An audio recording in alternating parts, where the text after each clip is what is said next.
magic trick. Okay, now you know magic is not real, it's just an illusion, but it helps us to remember things. Now we've got a holiday coming up next week. Anybody know what it is? Christmas! Aren't you guys so smart? So I have a it's not New Year's, that's a week after next week, right? Okay, so I have a banner here, and it reminds me what Christmas is all about, because Christmas, it's really easy to forget what it's all about, because it's like, is Christmas about Santa? I mean, I like Santa. If you can find a fat guy that gives you presents, that's pretty cool. But that's not, he comes in your house and he knows when you're sleeping, and he knows when you're awake. It's very creepy, and he should be on a list. But, and Santa Christmas is not about Frosty the Snowman, although Frosty the Snowman is pretty cool. And it's not about the reindeer, although if you can get reindeer to fly, that would be cool too. Zip it. Thank you.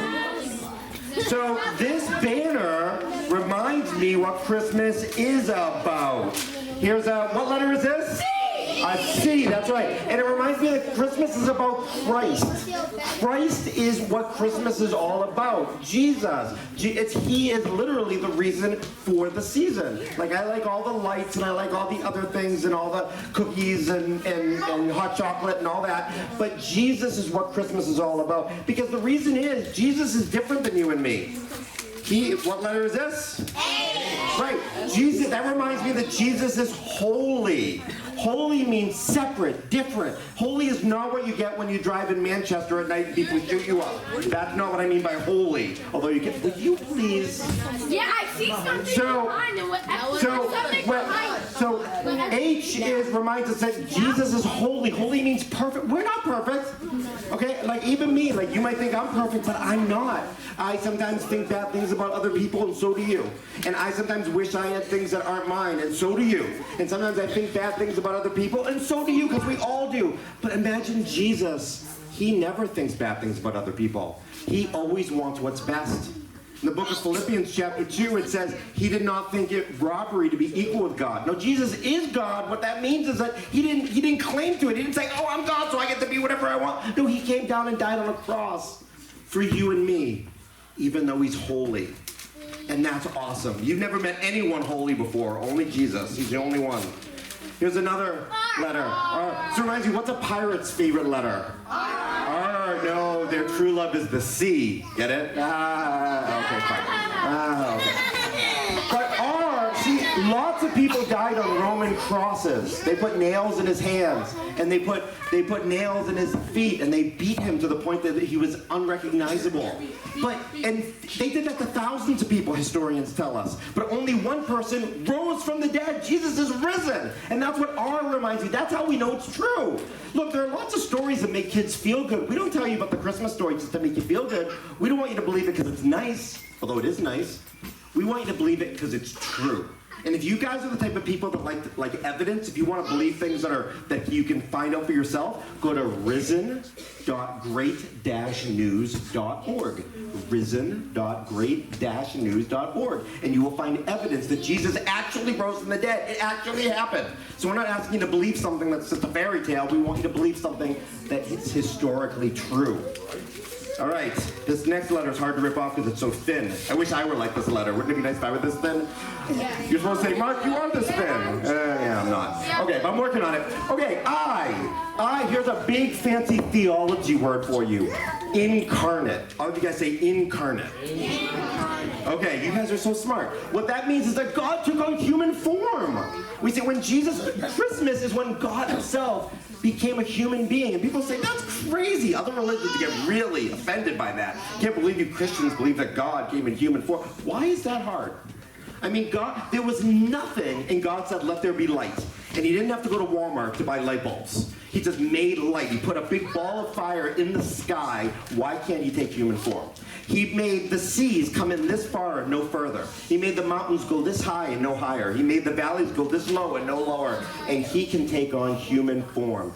Jesus is incarnate. That means he's like us. He understands us. That's awesome. S. Proceed. That stands for Sohmer, my last name. No, that's not what it stands for. It stands for Savior. Jesus is our Savior. Look, what do you want for a Christmas gift? You might want like a new bike, or you might want a football, or you might want $100, or you might want a new house, or a new car, or a new dog, or a new whatever. Whatever it is did you want for Christmas? The best gift is having the Savior. There's no greater gift than the Savior. Jesus isn't just the reason for Christmas. He is the gift. He is the gift. And we're going to find out in a second why we need a Savior. T. Everybody say T. It means we need to, Jesus tells us to turn from our sins. He says that so many times in the Bible. He says, repent.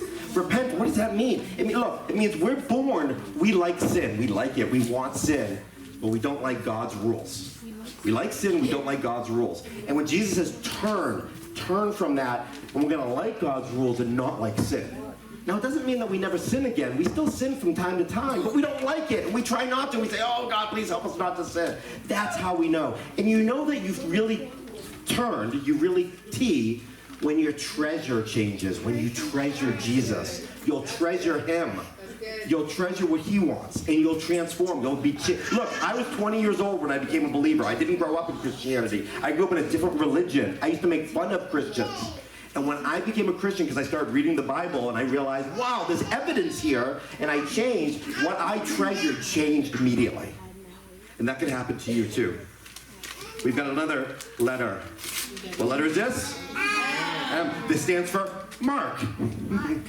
No, it doesn't stand for... Hi. Mark is my name. Yeah, what's your name? Madeline. Madeline, you're so beautiful. Get back to your seat. Okay.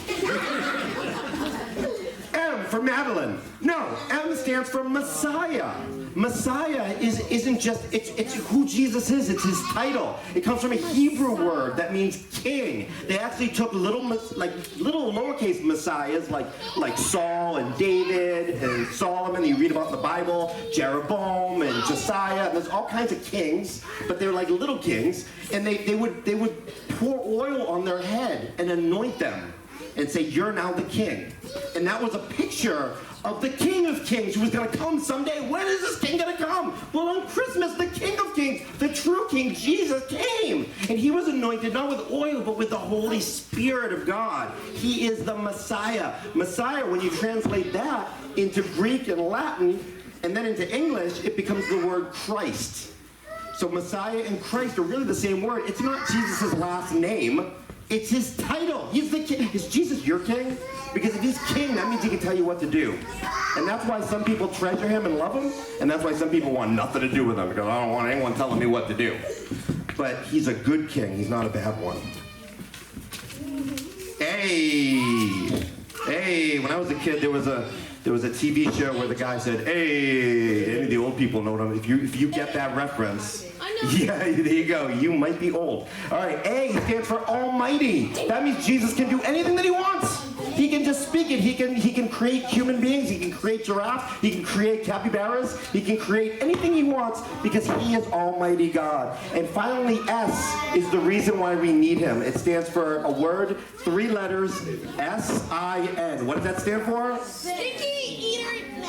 Stinky inner nastiness. That's right. Stinky, we have it in us. Stinky inner nastiness, what it does is, sin is what rips us apart. Sin is when we break God's law. We say, I don't want to do what God wants me to do. I want to do it my own way. And it destroys us just like I destroyed this banner. Sin says, we say, I don't want to follow the rules. So, when you break God's law, it hurts us. Look, if you break the law of Manchester, New Hampshire, you get into trouble. The police come and see you. But if you break the law of the state of New Hampshire, that's a higher authority. Now you go to a state penitentiary. If you want to get in more trouble, break the law of the United States of America. Now the FBI comes and talks with you.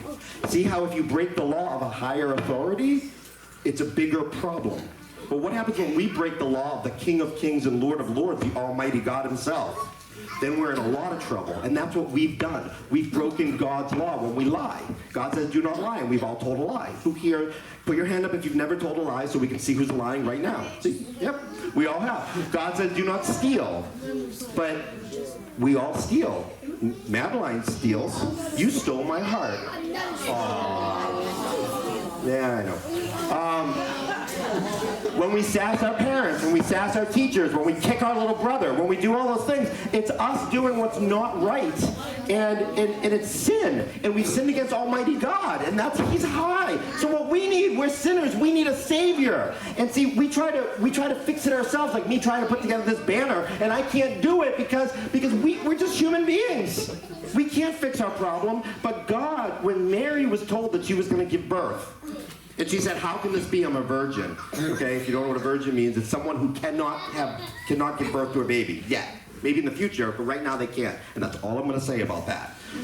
And the angel said, what is impossible with man is possible with God.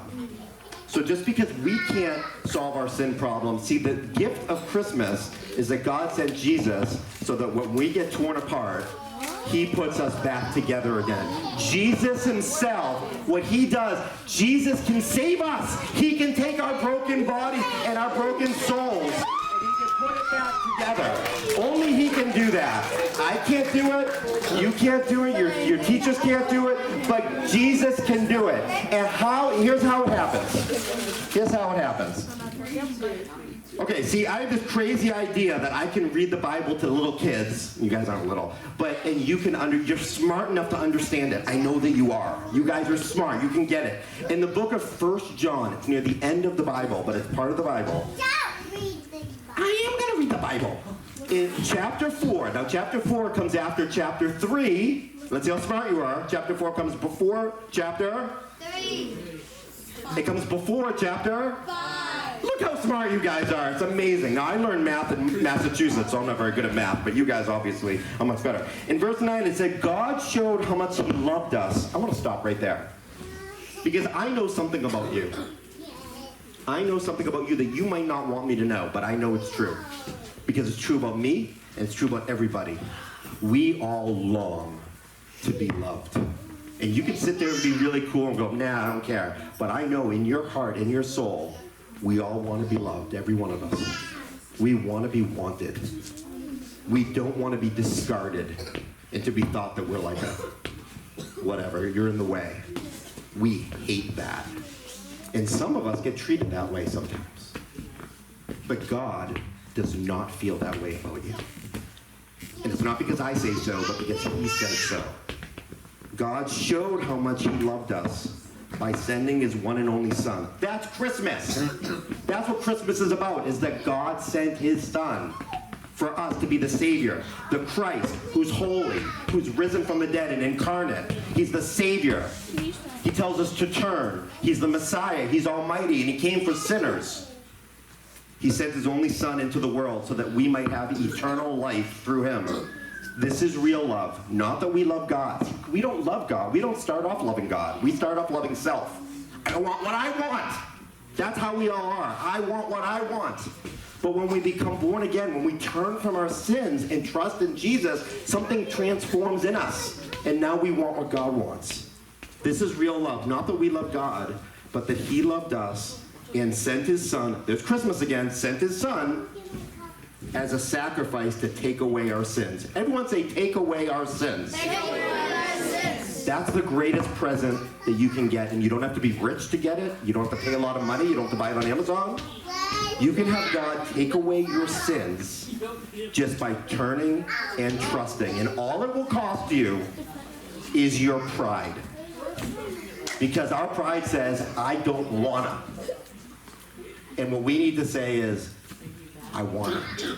I want Jesus. And if you do, you will be richer than anyone, not richer in money. Who cares? Money, we're all going to die, and it doesn't matter. Bill Gates and Elon Musk with all their money, and that's great, and I hope you guys are as rich as them someday. But it doesn't matter. They're going to die just like you and me. And if you die without Christ, you're a loser.